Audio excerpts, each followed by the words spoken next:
Halo semuanya, Assalamualaikum warahmatullahi wabarakatuh. Pada video MOOCs kali ini dari program studi S1 Bisnis Islam, ada saya Nurdani Hendranasiti dan juga Ibu Lisa Listiana. Kami akan menyelenggarakan MOOCs mengenai sustainability dan juga perspektif dari bisnis Islam. Ada 4 video yang akan kita pelajari pada video MOOCs kali ini, yaitu yang pertama kita akan membahas mengenai sustainability. Yang kedua, kita akan membahas mengenai sustainability dalam perspektif Islam. Yang ketiga, kita akan membahas mengenai business development atau bagaimana sustainability dalam bisnis. Dan yang terakhir adalah bagaimana keterkaitan antara Islamic finance dan sustainability. Untuk video yang pertama, kita akan mempelajari mengenai konsep dari sustainability. Oke, ada 4 hal yang akan kita bahas. Yang pertama adalah tentang konsep dari sustainability dan berkelanjutan. Yang kedua adalah mengenai stakeholders atau pemangku kepentingan dari sustainability. Kemudian evolusi dari sustainability dan yang terakhir mengenai four spheres framework dari sustainability. Oke, kita akan mulai yang pertama mengenai dari kenapa sih sustainability atau keberlanjutan itu muncul gitu ya. Jadi apa dasarnya? Jadi sistem ekonomi yang kita miliki sekarang itu tidak menggabungkan atau tidak mengintegrasikan antara aspek atau isu sosial dan lingkungan dari ke dalam keputusan dari bisnis gitu ya. Nah, apa akibatnya gitu ya? Akibatnya adalah ketika kita tidak memasukkan aspek-aspek mengenai sosial dan lingkungan ke dalam pertama kali kita membuat keputusan bisnis, hasilnya adalah lingkungan dan sosial itu hanya menjadi sumber atau sesuatu yang dieksploitasi oleh perusahaan. Nah, apa dampaknya? Dampak yang mungkin banyak kita lihat sekarang adalah banyaknya terjadi bencana alam yang ada di sekitar kita, baik di Indonesia maupun di berbagai negara. Hal ini dikarenakan lingkungan mereka punya metabolismenya sendiri, mereka punya sistemnya sendiri, yang mana ketika terlalu banyak digunakan, maka mereka tidak bisa merecover dan terjadi banyak bencana alam gitu. Selain itu, terdapat banyak isu sosial juga yang terjadi, yang juga karena banyak masalah-masalah sosial yang timbul dari adanya bisnis-bisnis yang ada di dalam sistem ekonomi yang ada sekarang. Oleh karena itu, ketika banyak masalah ini muncul, maka konsep sustainability atau keberlanjutan ini ada untuk mencoba menyelesaikan berbagai masalah tersebut.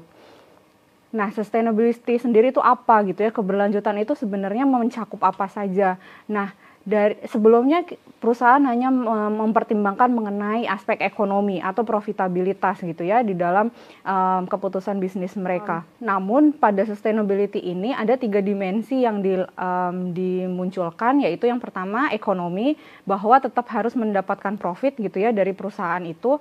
Ketika menghasilkan barang dan jasa maka tetap harus mendapatkan profit.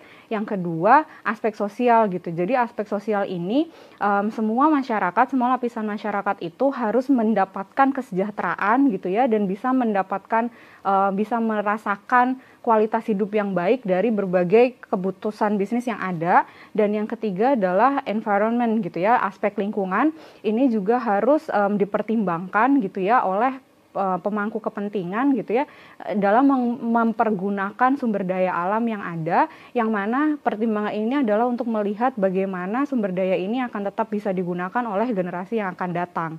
Nah, hal ini bisa dilihat dari ketika dibuat dalam bentuk diagram Venn, maka ketiga aspek tersebut irisannya adalah berupa yang di tengah, yaitu sustainability. Jadi sustainability atau keberlanjutan ini bukan menggabungkan tapi merupakan irisan dari ketiga aspek tersebut gitu.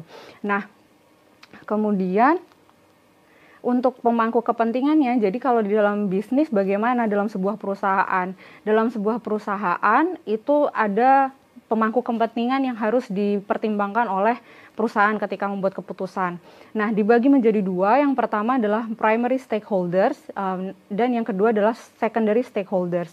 Untuk primary stakeholders, pihak-pihak yang merupakan pihak-pihak yang secara langsung terpengaruh atau berhubungan langsung dengan perusahaan atau yang berada dalam satu rantai nilai gitu ya, atau value chain, mulai dari bahan baku sampai ke customer-nya atau penggunanya gitu ya. Jadi kalau kita lihat di sini untuk primary stakeholders itu ada customers gitu ya, pihak-pihak yang memanfaatkan atau menggunakan atau membeli barang dan jasa yang dihasilkan oleh perusahaan.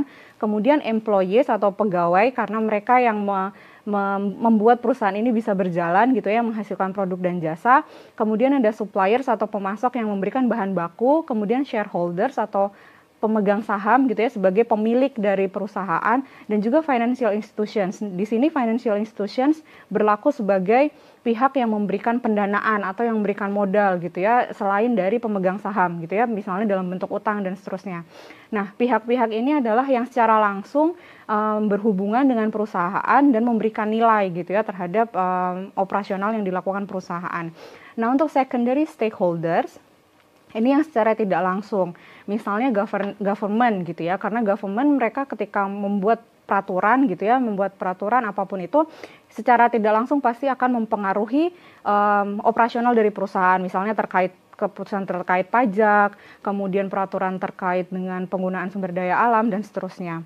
Selain itu ada banyak komunitas gitu ya, komunitas atau NGO atau advokat atau penasihat yang berhubungan dengan human rights dan environmental issues yang juga bisa mempengaruhi perusahaan gitu ya. Ketika misalnya hak-hak pegawai tidak dipenuhi, maka akan ada mungkin labor union atau dari advokat yang di human rights yang akan mencoba untuk menyelesaikan hal tersebut. Kemudian terkait dengan isu lingkungan juga ada pihak-pihak yang akan mencoba untuk mengadvokasi agar bisa tetap mendukung lingkungan ini. Nah, dalam sustainability, stakeholders ini akan ada perubahan gitu ya, karena walaupun misalnya ada pihak-pihak yang secara tidak langsung terpengaruhi, misalnya lingkungan atau sumber daya alam. Hal ini kan sebenarnya secara langsung mempengaruhi perusahaan ya, karena kalau sumber dayanya tidak ada ya nggak bisa diolah gitu ya. Nah, apakah mereka harusnya masuk ke primary stakeholders atau secondary stakeholders? Nah, itu mungkin bisa menjadi bahan diskusi juga.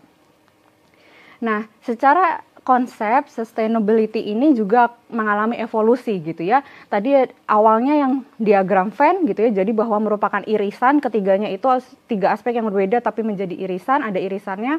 Nah, kemudian ada yang namanya nested circles. Jadi konsep besarnya atau lingkaran besarnya itu adalah environment atau lingkungan. Jadi batasan kita ketika melakukan kegiatan sosial maupun ekonomi itu adalah lingkungannya gitu ya. Sumber daya alamnya itu batasan luarnya paling besarnya. Nah, kemudian sosial itu ada di dalam lingkungan dan ekonomik itu kegiatan yang paling kecil di dalamnya. Jadi ekonomi itu seharusnya merupakan bagian dari masyarakat gitu ya. Kegiatan ekonomi yang dilakukan tuh harusnya merupakan bagian dari masyarakat yang kemudian apapun yang dilakukan di dalam masyarakat tersebut dibatasi oleh sumber daya alam yang ada. Nah, keduanya ini mempunyai kelebihan dan kekurangannya masing-masing. Jadi untuk yang nested circles itu merupakan subsystems gitu ya, bagian satu dari yang lain, bukan terpisah yang kemudian punya irisan.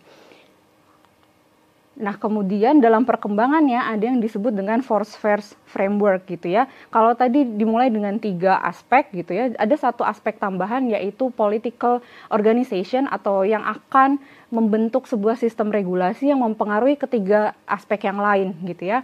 Nah, hubungannya seperti apa? Hubungannya bisa kita lihat ke dalam diagram ini gitu ya. Diagram ini memperlihatkan bahwa bagaimana pertemuan antara tiap aspek dari 4 tersebut. Nah, bisa kita lihat di paling bawah, di baris yang paling bawah untuk political gitu ya.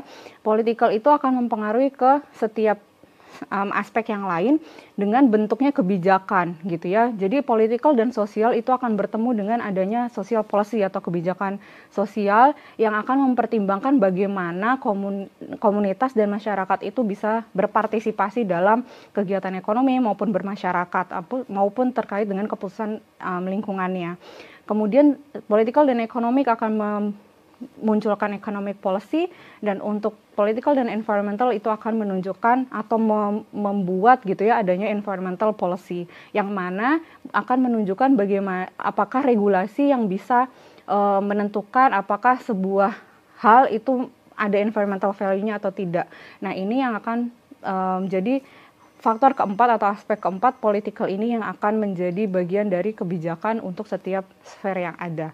Gitu. Jadi untuk bagian pertama ini kita membahas tentang kebijakan, konsep sustainability atau keberlanjutan yang kita lihat bahwa ada evolusinya gitu ya, bagaimana mereka kenapa mereka muncul dan bagaimana apa saja aspek yang dipertimbangkan gitu ya. Dalam video selanjutnya kita akan membahas mengenai bagaimana perspektif Islam terkait dengan sustainability dan sustainable development. Nanti kita akan lanjutkan. Sekian untuk yang video pertama, terima kasih.